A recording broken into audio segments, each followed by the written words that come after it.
Crispin the crocodile loved the morning sun, when the world was still cool and quiet, and the first golden rays touched the riverbank. Each day, as the sky turned from deep blue to soft pink, Crispin would find his favorite spot along the muddy edge, ready to soak in the gentle warmth. He would lie perfectly still on the muddy riverbank, barely moving a muscle, his rough skin blending with the earth. The soft mud felt cool beneath him, and the air was filled with the promise of a new day. Only his eyes and snout peeked above the water, watching fish swim by in the clear shallows. Crispin was a master of patience, waiting and watching, never in a hurry. He saw birds hunt for breakfast, their long legs wading through the reeds, beaks darting for tiny fish and insects. The riverbank was alive with the soft rustle of wings and the gentle splash of water. Crispin was patient, blending in like a bumpy log. Sometimes even the birds would hop right past him, never noticing the watchful eyes just beneath the surface. This peaceful time was his favorite, when the river was calm and the world just waking up. The soft light made everything shimmer, and Crispin felt as if the river belonged only to him. He knew every secret of his river, every twist and turn, every hidden cove and shallow pool. It was a world he had explored since he was small, and now he moved through it with quiet confidence. He knew exactly where the tastiest fish hid, deep among the tangled roots and swaying river plants. Sometimes he would watch them for hours, learning their patterns and waiting for the perfect moment. He also knew which logs were best for sunbathing, where the sun was warmest and the breeze just right. These were his favorite places to rest and watch the world go by. The sounds of the jungle filled the air, monkeys chattering, birds calling, and insects buzzing. Crispin listened to it all, feeling the rhythm of the wild around him. Other animals kept their distance, wary of his sharp teeth and powerful jaws. They watched him from the safety of the trees or the far side of the river, always respectful of the quiet king. But that suited Crispin just fine. He enjoyed the peace and quiet, content to be alone with his thoughts and the gentle flow of the river. After a long sunbath, he'd slip into the cool water, gliding smoothly with his powerful tail. The water felt refreshing, and he moved with barely a ripple, silent and graceful. The river was his home, and he felt strong and safe within it. Every current, every shadow, every sound was familiar and comforting. Yet, despite all the life around him, Crispin often felt alone. The river was vast, and sometimes he wondered if there was more to life than quiet mornings and silent swims. Today seemed like any other day. Warm air, blue sky, clear water. The world felt peaceful and unchanged, just as it always had. He closed his eyes, listening to the gentle lapping of the river, letting the sounds and scents of the morning wash over him. For a moment, he felt completely at ease. He had no idea that this ordinary morning was about to change everything.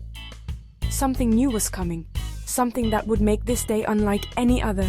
For now he was just Crispin, the quiet king of his river, enjoying the sun and the peace of his secret world, unaware of the adventure waiting just around the bend. Upstream, Hattie the hippo was the opposite of quiet. She loved to splash, shooting up from the riverbed and sending waves to the banks. Hattie lived with her big, noisy family, spending days in the cool water. Sometimes, though, she wondered what lay beyond the big bend in the river. This morning, feeling playful, she splashed and played tag with her cousin. The river was her playground, full of cool water and tasty grasses. Floating on her back, Hattie watched the clouds, feeling happy and free. She didn't notice the current slowly pulling her away from her pod. Humming to herself, she drifted into a quieter, narrower part of the river. She was about to discover a place and a crocodile she'd never met before. Crispin, the old crocodile, was about to slip into the cool water for his morning swim, just as he did every day. The sun was barely up, painting the riverbank in soft gold, and the world felt peaceful and familiar. Suddenly, he heard a strange humming, mixed with gentle splashing that didn't sound like any fish or bird he knew. Blinking in surprise, Crispin opened his eyes and saw a young hippo floating toward him, alone and humming a tune to herself, as if she didn't have a care in the world. Hippos never came to this part of the river. It was known as crocodile territory, and Crispin had always had it to himself. He was so surprised, he almost forgot to close his mouth. The young hippo, whose name was Hattie, rolled over and suddenly spotted Crispin. She froze in the water, remembering her mother's warnings about crocodiles and how dangerous they could be. For a long, silent moment, they stared at each other. The world around them seemed to pause, the only sound the gentle lapping of water against the shore. Crispin wondered what a hippo was doing here, in his part of the river. He was used to being the biggest, most important creature around, and he'd never had to share this space before. But Hattie's curiosity was stronger than her fear. She took a deep breath, paddled a little closer, and said softly, "Hello. I don't think I've been here before. Is this your home?" Crispin was so startled by her friendly greeting that he almost slid right off his log and into the water. No one ever talked to him, especially not a hippo. "This is my part of the river," he replied, his voice gruff and deep, but more surprised than angry. He wasn't sure what to make of this brave little visitor. "Hippos don't usually come here," he added, glancing around as if expecting Hattie's family to appear at any moment. Hattie floated quietly, her round eyes wide with wonder. She was nervous, but her friendly nature shone through, and she offered a small, hopeful smile. Two very different creatures, meeting for the first time, both uncertain what would happen next. Would they be friends, or would they go their separate ways? The river seemed to hold its breath, waiting to see what this most surprising meeting would bring. Suddenly, the calm river began to surge, water swirling and rising fast. A flash flood from distant rains turned the gentle river into a dangerous torrent. Hattie struggled against the current, which pushed her toward a tangle of sharp logs and branches. She cried out, realizing she could get trapped. Crispin saw her fear and the danger ahead. He was built for the river, but even he respected the flood's power. At first, he thought to stay safe, as he always had. But seeing Hattie's fear, he felt something new, a desire to help. For the first time, he saw not just a hippo, but another creature in trouble. He knew the river's secrets. Maybe he could save her. Crispin made a decision. He would not let her face the flood alone. The crocodile was ready to act. Crispin quickly spotted a safe inlet behind a big rock, away from the raging current. The problem, the current, was pushing Hattie toward danger, not safety.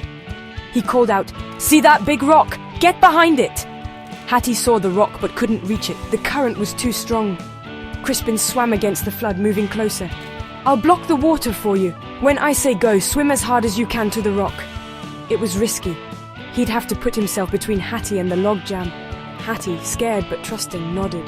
For a moment, they weren't just a crocodile and a hippo. They were a team. Crispin braced himself, ready to shield her. Hattie gathered her courage. Together, they prepared to face the river's fury. The plan was set. Crispin positioned himself sideways in the current, creating a calmer path behind him. "Now!" he roared. Hattie kicked with all her strength, swimming for the gap Crispin made. The current still tugged at her, but Crispin's body shielded her from the worst. She aimed for the big rock, muscles straining. Suddenly, a heavy branch spun toward her.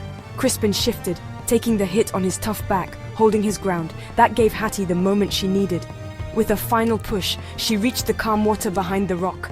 Safe at last, she panted, heart racing. Crispin, bruised but safe, had saved her.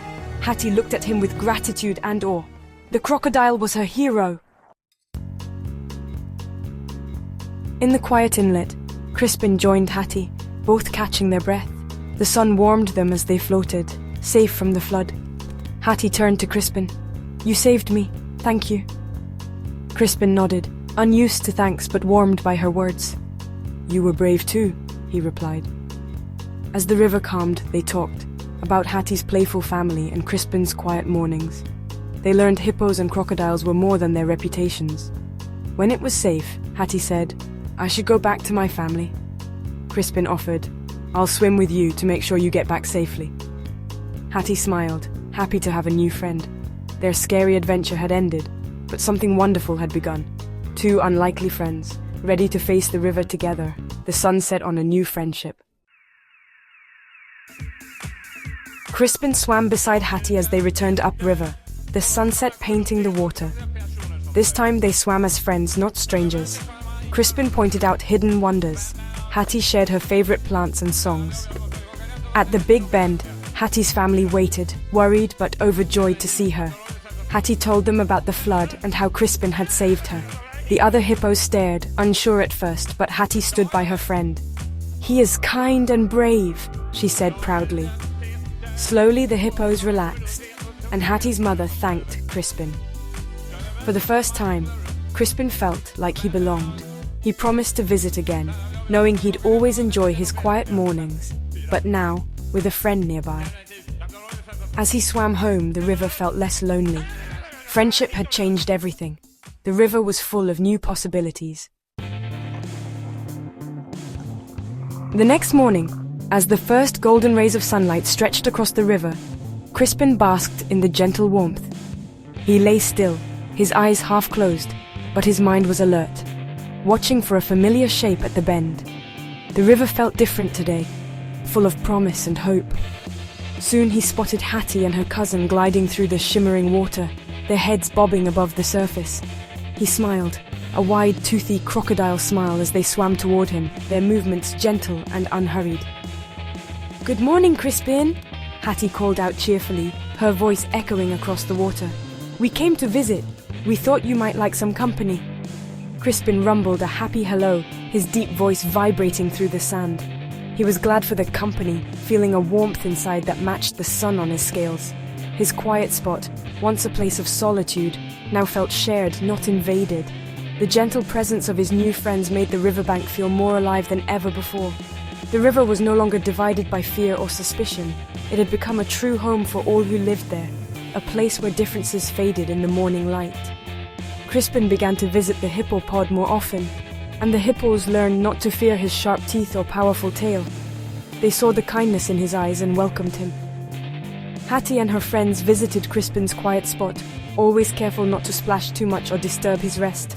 They respected each other's space, and trust grew between them.